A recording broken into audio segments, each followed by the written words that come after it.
Min jagħmel il-politika fil-pandemija irid jimxi fuq il-fatti, dik hija lezzjoni li ħarġet mill-pandemija. Għal dan id-Deputat Prim Ministru Ministru tas-Saħħa Chris Fearne li għalaq l-ewwel attività tal-Partit Laburista bħala parti bil-konferenza bit-tema Inġeddu Malta Flimkien. Chris Fearne qal li l-pandemija uriet li meta nimxu fuq il-fatti mix-xjenza nirnexxu u bl-istess mod dawk li jieħdu deċiżjonijiet iridu jimxu fuq il-fatti. Saħaq li t-talimiet tal-pandemija iridu jsejsu deċiżjonijiet li jittieħdu li jiffurmaw il-futur ta' pajjiżna. Qal li attivitajiet simili bħal dik tal-ġimgħa filgħodu ta' snin ilu kienu jkunu mimlija retorika u ċabċib, imma dik tal-lum rat diskussjoni matura dwar diversi aspetti fis-soċjetà u tat aktar importanza lir riżultati milli lir-retorika.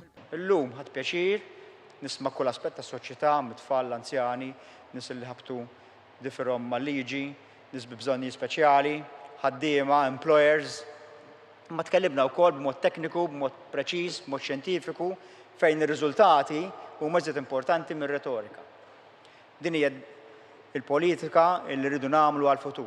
Dan huwa il-Partit Laburista li jrid ikollna għall-futur. Fl-istess attività tkellem Stefan Kutajjar li jaħdem fil-Ministeru tal-Akkomodazzjoni Soċjali u rikonoxxa li saru sforzi qawwija biex finalment Malta jkollha strateġija koerenti kontra l-faqar u qal li l-Istat m'għandux jibża jintervjeni bħala msieħeb soċjali sħiħ kull meta s-suq ma jasalx.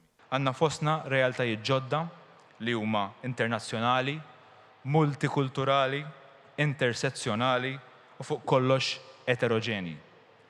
Ejjew nibnu pontijiet ġodda ma' minoranzi f'dan il-pajjiż li għadhom jiġu esklużi mill-partiċipazzjoni sħiħa fis-soċjetà tagħna. Ejjew nkomplu niddistingwu ruħna bħala pajjiż inklusiv, tolleranti u progressiv. L-ekonomista Jessica Camilleri tkellmet dwar il-prosperità, xi ħaġa li fi klima għandha tiddefinixxi l-futur li rridu għall-ekonomija ta' pajjiżna. Qalet li rridu nibqgħu niżguraw li s-sistema edukattiva tirrifletti x-xejriet ekonomiċi f'pajjiżna. Il-mistoqsija issa hi kif ħanimxu l-qudiem? X'ekonomija, soċjetà nixtiequ għal Malta fil-futur. U hawnhekk ir-risposta mhix waħda sempliċi. Però jiena naħseb illi hemm kelma li tiddefinixxi dan il-konċett kollu u dak huwa ta' prosperità. Il-perit David Xwiereb li mhux ġej minn sfond politiku tkellem fit-tul fuq it-tibdil fil-klima u l-bżonn li jkunu sostenibbli għal din l-isfida. Qal li rridu nkunu kuraġġużi biex nagħmlu l-bidliet meħtieġa f'kull settur u semma l-importanza tal-kollaborazzjoni.